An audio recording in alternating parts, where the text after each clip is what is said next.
So hello and welcome to my ओडा channel. दोस्तों आपका एक और वीडियो में स्वागत है, जिसके अंदर हम कंपेयर करने वाले हैं हमारे इंडिया के बेस्ट मल्टी कैप फंड्स। और अगर दोस्तों आपको मल्टी कैप फंड के बारे में नहीं पता तो एक लाइन में अगर आपको मैं एक्सप्लेन करूं तो मल्टी कैप फंड्स ऐसे म्यूचुअल फंड्स होते हैं जो कि मल्टीपल कैटेगरी के अंदर इन्वेस्टमेंट करते हैं, यानी कि इनका investment large cap, mid cap, small cap तीनों ही टाइप के कैटेगरी के अंदर होता है। यानी कि इस तरह के फंड्स का जो पोर्टफोलियो होता है वो वेल डाइवर्सिफाइड हो जाता है, क्योंकि वो तीनों ही कैटेगरी के अंदर इन्वेस्टमेंट करते हैं। पर क्योंकि आपको जो इन्वेस्टमेंट है वो मिड और स्मॉल कैप में भी होता है, इसलिए जो रिस्क है इस फंड का वेरी हाई होता है। पर साथ ही साथ इसमें फिर रिटर्न बनने की जो पॉसिबिलिटीज है वो भी हाई हो जाती है। पर फिर भी दोस्तों मल्टी कैप फंड सिर्फ उन तरह के इन्वेस्टर के लिए सूटेबल होता है जो कि वेरी हाई रिस्क रखने का एपेटाइट रखते हैं, जो कि रिस्क लेने से डरते नहीं हैं, या फिर जिनका इन्वेस्टमेंट का जो होराइजन होता है वो वेरी लॉन्ग टर्म होता है, यानी कि वो कम से कम मार्केट में 7-8 साल के लिए इन्वेस्टमेंट करने के प्लान में है।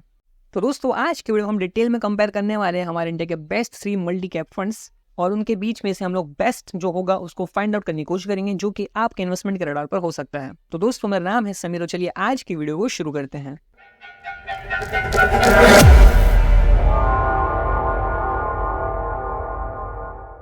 तो दोस्तों कंपैरिजन शुरू करने से पहले कि हम इंपॉर्टेंट फैक्टर को समझ लेते हैं जो कि मल्टी कैप फंड के लिए समझना बहुत ज़्यादा ज़रूरी होता है। दोस्तों सेबी के मैंडेट के अकॉर्डिंग, यानी कि सेबी की जो रेगुलेशन है, जितने भी हमारे मल्टी कैप फंड हैं उनको कम से कम 25% लार्ज कैप और 25% मिड कैप और 25% स्मॉल कैप में इन्वेस्टमेंट करना ही पड़ता है। और जो बचा हुआ 25% है वो इनके पास फ्लेक्सिबिलिटी होती है कि वो किसी भी कैटेगरी के अंदर इन्वेस्टमेंट कर सकते हैं। इसका मतलब ये है कि सेबी ने यहाँ पे मैंडेट कर रखा है कि जितने भी हमारे मल्टी कैप फंड होंगे उनको 25% मिनिमम लार्ज, मिड और स्मॉल तीनों ही कैटेगरी के अंदर करना ही होता है, जिससे हमारा जो पोर्टफोलियो डाइवर्सिफिकेशन का जो ऑब्जेक्टिव है तभी फुलफिल हो पाता है। दोस्तों सेबी ने ऐसा मैंडेट इसलिए लगा रखा है क्योंकि इस फंड का जो ऑब्जेक्टिव होता है वो है डाइवर्सिफिकेशन, और डाइवर्सिफिकेशन तभी मिलेगी जब आप तीनों ही कैटेगरी के अंदर इन्वेस्टमेंट करेंगे। अगर सेबी ये मैंडेटरी नहीं करता तो ज़्यादातर फंड मैनेजर क्या होते हैं, अपना ज़्यादातर जो इन्वेस्टमेंट अमाउंट है या तो वो मिड कैप में लगा देते हैं या तो वो स्मॉल कैप में लगा देते हैं। अब चलिए दोस्तों अगर हम वीडियो के मेन ऑब्जेक्टिव पे आते हैं, जिसमें हम कंपैरिजन करने वाले थे हमारे 3 सबसे बेहतरीन मल्टी कैप फंड। तो दोस्तों जिसमें हमारा सबसे पहला फंड है वो हमारा क्वांट का एक्टिव फंड, दूसरा हमारा महिंद्रा का मैन्युलाइफ मल्टी कैप फंड, और तीसरा हमारा निपॉन इंडिया का मल्टी कैप फंड। तो दोस्तों ये तीनों ही फंड अपने आप में बहुत ही बेहतरीन है, पर हम इसमें से भी बेस्ट को फाइंड आउट करने की कोशिश करेंगे जो कि आप रडार पर हो सकता है। तो चलिए इनके बीच की कंपैरिजन को शुरू करते हैं। सबसे पहले हम बात करिए तीनों फंड हमारे किस कैटेगरी के अंदर आते हैं। तो हमारा जो वीडियो का ऑब्जेक्टिव ही था कि मल्टी कैप फंड, तो ये तीनों ही फंड हमारे जो है वो मल्टी कैप कैटेगरी के अंदर ही आते हैं। इसके बाद करिए ये तीनों ही फंड कितने टाइम से रन हो रहे हैं। तो हमारा जो क्वांट और हमारा जो निपॉन इंडिया है ये पिछले 11 साल से ये फंड रन हो रहे हैं, जबकि हमारा महिंद्रा मैन्युलाइफ जो फंड है वो पिछले 7 ईयर से ये भी रन हो रहा है। इसके बाद अगर हम बात करें फंड साइज का, तो यहाँ पे सबसे ज़्यादा निपॉन इंडिया का फंड साइज है जो कि लगभग 40,000 करोड़ को टच करने वाला है, और मल्टी कैप कैटेगरी के अंदर सबसे ज़्यादा अगर किसी में अगर फंड साइज है तो वो हमारा निपॉन का ही है। इसके बाद सेकंड नंबर पे हमारे यहाँ पर क्वांट है जो कि 11,000 करोड़ को क्रॉस कर चुका है। उसके बाद हमारा थर्ड नंबर पे महिंद्रा आता है जो कि 4,600 करोड़ के आसपास का है। दोस्तों इसके बाद हम बात करते हैं मिनिमम इन्वेस्टमेंट की। तो क्वांट में आप 1000 रुपीज़ के साथ मिनिमम 1000 के साथ आप SIP को शुरुआत कर सकते हैं, जबकि आपको लमसम के लिए कम से कम 5,000 रुपये जरूरत पड़ेंगी। जबकि हमारा महिंद्रा मैन्युलाइफ में आप SIP सिर्फ 500 से शुरू कर सकते हैं, लेकिन आपको लमसम के लिए कम से कम 1000 इन्वेस्टमेंट करना ही पड़ेगा। उसके बाद दोस्तों हमारा निपॉन इंडिया आता है, जिसमें सबसे आसान इन्वेस्टमेंट को स्टार्ट करना, जिसके अंदर SIP अमाउंट जस्ट 100 रुपीज़ है, और लमसम भी आप 100 रुपये के साथ शुरू कर सकते हैं। इसके बाद दोस्तों मोस्ट इंपॉर्टेंट फैक्टर की बात करते हैं जो कि हमारा एक्सपेंस रेशो। तो इन तीनों ही फंड में हमारा जो सबसे कम एक्सपेंस रेशो दिखाई दे रहा है तो वो हमारा महिंद्रा मैन्युलाइफ का है जो कि 0.4% है। हालांकि ऐसा जरूरी नहीं है कि जिसका एक्सपेंस रेशो सबसे कम हो वो सबसे अच्छा फंड होता है, पर हाँ हमें प्रेफर करना चाहिए कि अगर कम एक्सपेंस रेशो में एक अच्छा फंड मिल रहा है तो हम उसकी तरफ जा सकते हैं। इसके बाद दोस्तों हम बात करें एग्जिट लोड की। अगर दोस्तों आप क्वांट के एक्टिव फंड में इन्वेस्टमेंट करते हैं तो आपको मिनिमम 15 डेज इस फंड में इन्वेस्टेड रहना होगा। अगर आप 15 डेज से पहले एग्जिट कर लेते हैं तो आपको एक्स्ट्रा चार्ज बेयर करना पड़ेगा, जो कि एग्जिट लोड होगा 1%, जो भी आपकी इन्वेस्टमेंट अमाउंट होगी उसका। अगर आप महिंद्रा मैन्युलाइफ की बात करें तो यहाँ पर अगर आप 3 महीने से पहले अगर आप एग्जिट करते हैं फंड में, मतलब अगर आपने इन्वेस्टमेंट करा मान लीजिए आज जनवरी के महीने में, तो जनवरी, फरवरी और मार्च अगले 3 महीने से अगर आप पहले निकल जाते हैं इस फंड से, तो आपको यहाँ पर 1% का एक्स्ट्रा चार्ज पे करना पड़ेगा। और 3 महीने का अगर टाइम पीरियड गुजर जाता है उसके बाद तो यहाँ पे एग्जिट लोड पे कोई चार्ज पे नहीं करना पड़ता।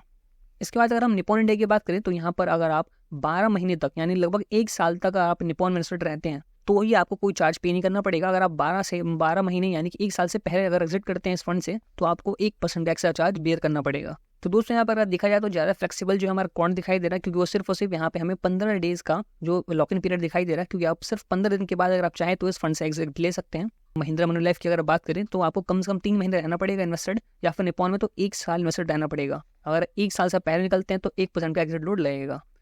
तो दोस्तों हम इन तीनों ही फंड के हमने ओवरव्यू को देख लिया है। अब जरा हम इन तीनों फंड्स के पास्ट परफॉर्मेंस की बात करते हैं कि इन तीनों फंड्स का रिटर्न्स का परफॉर्मेंस किस तरह का रहा है। तो दोस्तों हम यहाँ पर समझने वाले हैं कि इन तीनों फंड का रोल रिटर्न किस तरह का रहा है। रोल रिटर्न दोस्तों इसका मतलब ये होता है, जैसे हम यहाँ पे हम देख सकते हैं जो सबसे नीचे वाली जो लाइन है वो हमारी निपॉन इंडिया की है और यहाँ पे 5 ईयर के पीरियड में जो रिटर्न है वो लगभग 16% के आसपास का है। तो रोलिंग रिटर्न हमें ये बोलता है कि अगर आप कभी भी निपॉन के अंदर इन्वेस्टेड रहते 5 साल के लिए तो आपको लगभग 16% का रिटर्न मिलता। जो हमारा रोल रिटर्न होता है वो फंड की कंसिस्टेंसी को दिखाता है और ये सबसे बेहतरीन तरीका है फंड्स को कंपेयर करने का। ज्यादातर हमारे जितने भी म्यूचुअल फंड्स होते हैं या फिर एजेंट्स होते हैं या फिर कंपनीज होती है वो हर जगह वहाँ पर एब्सोल्यूट रिटर्न दिखाते हैं या फिर हमारा वो नॉर्मल CAGR रिटर्न को शोकेस करते हैं, जो कि ट्रू पिक्चर शोकेस नहीं करता फंड का। इसलिए हमें हमेशा रोल रिटर्न के बेस पे कंपेरिजन करना चाहिए जिससे हमें फंड की कंसिस्टेंसी का पता चलता है। अब यहाँ पे 5 ईयर का जो रोल रिटर्न बता रहा है निपॉन इंडिया का, जो कि लगभग 16% के आसपास है, इसका मतलब ये है कि आप कभी भी निपॉन में अगर 5 साल के लिए इन्वेस्टेड रहती तो आपको 16% का रिटर्न मिला होता।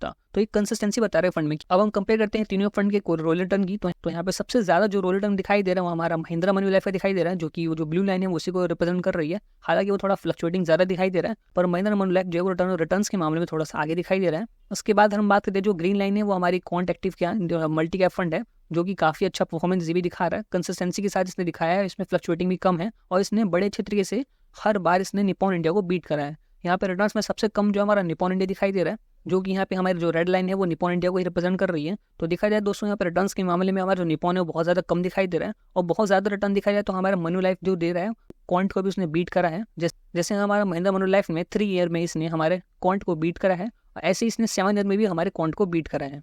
तो 2 बार ऐसा हुआ है कि हमारा जो महिंद्रा मनोलाइफ है उसने क्वांट से भी ज्यादा रिटर्न बनाया है। हालांकि यहाँ पर देखा जाए तो क्वांट जो है वो काफी ज्यादा कंसिस्टेंटी के साथ रिटर्न दिखा रहा है। पर दोस्तों हम लोग फाइनल डिसीजन लेने से पहले अभी हम तीनों ही फंड के रिस्क रेशियोज को देखेंगे, जिससे हमें ये समझ में आएगा कि कौन सा वाला फंड जो है वो ज्यादा रिस्कियर है और कौन सा फंड कम रिस्कियर है। अब दोस्तों हम कंपेयर करने वाले हैं तीनों फंड के रेशियोज को, जिसमें हमारा सबसे पहला रेशियो है वो है शार्पे रेशियो। इसका मतलब ये है जो फंड जितना रिस्क ले रहा है उसके अगेंस्ट में कितना रिटर्न बना रहा है, जिसको हम लोग रिस्क एडजस्टेड रिटर्न भी बोलते हैं। तो ये दोस्तों जितना ज्यादा होता है जनरली उतना ज्यादा अच्छा माना जाता है। तो यहाँ पे देखा जाए तो निपॉन इंडिया का जो है शार्प रेशियो सबसे ज्यादा दिखाई दे रहा है, जो कि 1.62 है। इसका मतलब ये है कि जो निपॉन जिस लेवल का रिस्क ले रहा है वो उससे ज्यादा रिटर्न बना के दे रहा है।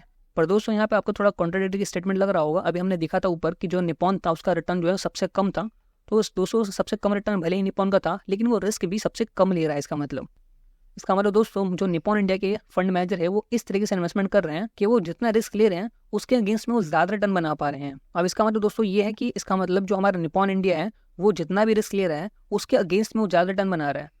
तो फिर इसका रिटर्न कम क्यों है? अगर हम बात करें तो देखिए हम क्वांट की बात करते हैं, जो क्वांट का जो शार्प रेशियो है वो 1 है। इसका मतलब ये है कि इसका शार्प रेशियो बाकी 2 फंड के मुकाबले कम है, पर इसका रिटर्न जो है वो काफी अच्छा खासा दिखाई दे रहा है। इसका मतलब ये दोस्तों ये जो हमारा क्वांट है इसका जो फंड मैनेजर है वो जिस लेवल का रिस्क ले रहे हैं वो उस लेवल का रिटर्न नहीं बना पा रहे हैं। इसका मतलब ये है कि क्वांट जो है वो ज्यादा रिस्क ले रहा है पर रिटर्न कम बना रहा है। दोस्तों अगर मैं आपको समझाने में कामयाब हुआ हूँ तो मैं आपको ये बताना चाहता हूँ कि यहाँ जो क्वांट है उसने रिटर्न भले ही ज्यादा बनाया, पर वो जो रिटर्न बनाने के उसने जो रिस्क लिया है वो लेवल जो रिस्क का वो बहुत ज्यादा है, उसके अगेंस्ट में रिटर्न कम बना रहा है। और भले ही उसका रिटर्न जो है बाकी फंड से ज्यादा है पर वो बहुत ज्यादा रिस्कियर हो चुका है, इसलिए उसका रिटर्न भी थोड़ा सा ज्यादा दिखाई दे रहा है बाकी फंड के मुकाबले। अगर आपको दोस्त अभी भी सिंपली समझ में ना आया हो तो एक सिंपल सा थंब रूल होता है, जो फंड में शार्प रेशियो ज्यादा होता है आप उसको थोड़ा प्रेफरेंस दे सकते हैं। हालांकि इसके अलावा आपको और भी रेशियोज देखने होंगे। जैसे हम बात करते हैं अल्फा की, तो अल्फा मतलब ये होता है कि वो बेंचमार्क के मुकाबले कितना ज्यादा रिटर्न बना रहा है। तो इस मामले में भी हमारा जो निपॉन है वो काफी ज्यादा बेहतरीन है, जो कि 8.22% का रिटर्न बना रहा है, जबकि हमारा सबसे कम क्वांट का ही है जो कि 0.52% है। इसके बाद दोस्तों हम बात करते हैं बीटा की, तो जितना ज्यादा फंड रिस्कियर होता है उसका बीटा जो है हमारा ज्यादा हो जाता है। तो जो यहाँ पे 1 से ऊपर जितना भी हमारे दिखाई देना है बीटा, इसका मतलब वो जो फंड है अपने बेंचमार्क के मुकाबले थोड़ा ज्यादा रिस्कियर है। तो इस मामले में हम देख सकते हैं क्लियरली कि जो क्वांट है वो देखिए ज्यादा रिस्कियर दिखाई दे रहा है, क्योंकि जो हमारा क्वांट है उसका जो बीटा है वो मोर देन 1 है, जबकि यहाँ पे सबसे कम निपॉन का है जो कि 0.87 है। तो अब थोड़ा सा आप रिलेट कर पा रहे होंगे कि यहाँ जो बीटा है वो हमारा कम है निपॉन का, मतलब रिस्क कम ले रहा है और उस कम रिस्क के अगेंस्ट में अच्छा रिटर्न बना रहा है, इसलिए इसका शार्प रेशियो जो ज्यादा है। इसके बाद दोस्तों हम बात करें अगर हम स्टैंडर्ड डिवीजन की, तो ये भी हमारे रिस्क को रिप्रेजेंट करता है। तो यहाँ पे जितना ज्यादा स्टैंडर्ड डिवीजन होता है इसका मतलब वो फंड बहुत ज्यादा रिस्कियर है। तो यहाँ पे हम क्लियरली देख सकते हैं कि इस मामले में भी हमारा जो क्वांट है वो सबसे ज्यादा रिस्कियर है। जो क्वांट का स्टैंडर्ड डिवीजन है वो 15.85 का है, जबकि यहाँ पे सबसे कम जो है हमारा निपॉन का ही है जो लगभग 13% के आसपास का है। इसके बाद दोस्तों हम लोग लास्ट पॉइंट की बात करते हैं जो कि इन्फॉर्मेशन रेशियो होता है। तो दोस्तों ये रेशियो भी जितना ज्यादा होता है वो उतना ही ज्यादा बेस्ट होता है फंड के लिए। तो यहाँ पे हम देख सकते हैं जो इन्फॉर्मेशन जो सबसे ज्यादा किसका है, तो यहाँ पर निपॉन का इन्फॉर्मेशन रेशियो सबसे ज्यादा है। तो दोस्तों अगर हम अब तक देखें तो हमारे जो रिटर्न्स के बेसिस पे हमें दिखा था कि हमारा जो निपॉन इंडिया था वो सबसे कम आ रहा था रिटर्न्स के बेसिस पे, उसकी जो रैंक थी वो 3rd थी, लेकिन यहाँ पे जो रिस्क की कैटेगरी की बात करें तो यहाँ पर जो निपॉन ने वो बाकी 2 फंड के मुकाबले बहुत ही कम रिस्क लिया है, और उसने कम रिस्क लिया है, दैट्स वाई जो उसका रिटर्न है वो थोड़ा सा बाकी 2 फंड के मुकाबले कम है। और अगर हम यहाँ पे सबसे ज्यादा रिस्कियर फंड की बात करें तो यहाँ पे क्वांट का जो फंड है वो सबसे ज्यादा रिस्कियर है, और उसने जो रिटर्न भी है वो भी अच्छा खासा बना है। पर यहाँ देखा जाए तो हालांकि महिंद्रा मनीलाइफ ने हमारे क्वांट के मुकाबले थोड़ा सा कम रिस्क लिया है, क्योंकि इसका जो बीटा है उससे कम है, इसका जो स्टैंडर्ड डेविएशन है वो भी इससे कम है, लेकिन इसने 2 साल ऐसा हुआ है कि इसने क्वांट को भी बीट कर दिया है। तो अगर आप ज्यादा रिस्क इन्वेस्टमेंट देखना चाहते हैं तो इसका मतलब हमारा जो महिंद्रा है वो क्वांट से ज्यादा अच्छा परफॉर्मेंस दे सकता है। हालांकि निपॉन जो है वो कम रिस्क के साथ अच्छा रिटर्न दे रहा है। तो दोस्तों अब तक हमें समझ में आया, पर अभी भी हम लोग फाइनल डिसीजन जो है वो अभी हम लोग फंड मैनेजर के बाद लेंगे कि कौन सा फंड जो है उसका फंड मैनेजर कौन है। तो हम बात करते हैं जरा तीनों फंड के फंड मैनेजर की, जिसमें हमारा महिंद्रा मनीलाइफ है उसके करंटली जो हमारे फंड मैनेजर हैं वो है हमारे फतेह पच और मनीष लोधा, जो कि 2020 से इस फंड से कनेक्टेड है। उसका मतलब ये है अभी रिसेंटली पिछले 4 साल ही हुए इनको कनेक्ट हुए इन फंड के साथ। उसके बाद अगर हम लोग क्वांट एक्टिव की बात करें तो यहाँ पे संजीव शर्मा जी जो कि 2019 से कनेक्टेड है इस फंड से, और वसव संगल जो है हमारे वो 2022 से कनेक्टेड है इस फंड के साथ। यहाँ पे हमारे जो संजीव शर्मा जी हैं इनको 5 साल से लगभग हो चुके हैं इस फंड से कनेक्टेड हुए। और हम लोग यहाँ पर निपॉन इंडिया की बात करें तो यहाँ पर शैलेश बहन जो है जो कि CIO भी है, तब से जो फंड चल रहा है तब से इस फंड को ये मैनेज कर रहे हैं। उसका मतलब ये है जो निपॉन के जो भी परफॉर्मेंस है इन्होंने ही सारे परफॉर्मेंस को रन करा है। जबकि हम लोग बाकी अदर फंड की बात करें तो इनके जो फंड मैनेजर वो चेंज हो गए हैं। इसका मतलब ये है कि जो पहले परफॉर्मेंस थी वो किसी और फंड मैनेजर के द्वारा दी गई थी, और अभी की जो परफॉर्मेंस है वो इनके द्वारा दी जा रही है। तो यहाँ पे अलग फंड मैनेजर थोड़े से आ चुके हैं। और अगर हम निपॉन की बात करें तो इसका मतलब जो, और हम लोग निपॉन की बात करें तो हमारे जो शैलेश जी हैं यानी कि उनको पिछले 11 साल से वो सेम फंड को चला रहे हैं और बड़े अच्छे तरीके से वो फंड को चला रहे हैं, कम रिस्क के साथ वो जैसा रिटर्न बना, और वो फंड को बड़े अच्छे तरीके से चला रहे हैं क्योंकि वो जितना रिस्क लेते हैं उस रिस्क के अगेंस्ट में वो अच्छा रिटर्न बनाते हैं। हालांकि वो बाकी 2 फंड के मुकाबले कम था, पर उन्होंने जो रिस्क लिया उस रिस्क के अगेंस्ट में उन्होंने अच्छा रिटर्न बनाया है। वैसे भी हम लोग बेसिक इकोनॉमिक्स रूल जानते हैं कि higher the risk higher the return and lower the risk lower the return, यानी कि अगर आप रिस्क ज्यादा लेते हैं तो आपको रिटर्न ज्यादा मिलने की पॉसिबिलिटी होती है, और अगर आप कम रिस्क लेते हैं तो आपको रिटर्न भी कम मिलने की पॉसिबिलिटीज होती है। तो दोस्तों अब आते हैं हम फाइनल कंक्लूजन के ऊपर कि आप कौन से फंड में आप इन्वेस्टमेंट करने के बारे में सोच सकते हैं, या फिर कौन सा फंड को आप रडार पर रख सकते हैं। तो दोस्तों इन्वेस्टमेंट करने का जो डिसीजन है वो पर्सनली आपका डिसीजन है, पर यहाँ पे अगर मैं अपना पर्सनल व्यू दूं तो यहाँ पे अगर आप थोड़ा सा रिस्क जो है वो अवर्स पर्सन है, मतलब कि आप कैलकुलेटेड रिस्क लेते हैं, तो आप निपॉन इंडिया को प्रेफर करने के बारे में सोच सकते हैं। मतलब ये है कि आपका डिसीजन है फाइनल कि आप इन्वेस्टमेंट करना चाहते हैं या नहीं। और अगर आप थोड़ा सा रिस्कियर ज्यादा इन्वेस्टर है तो आप शायद महिंद्रा की तरफ भी जाने को सोच सकते हैं।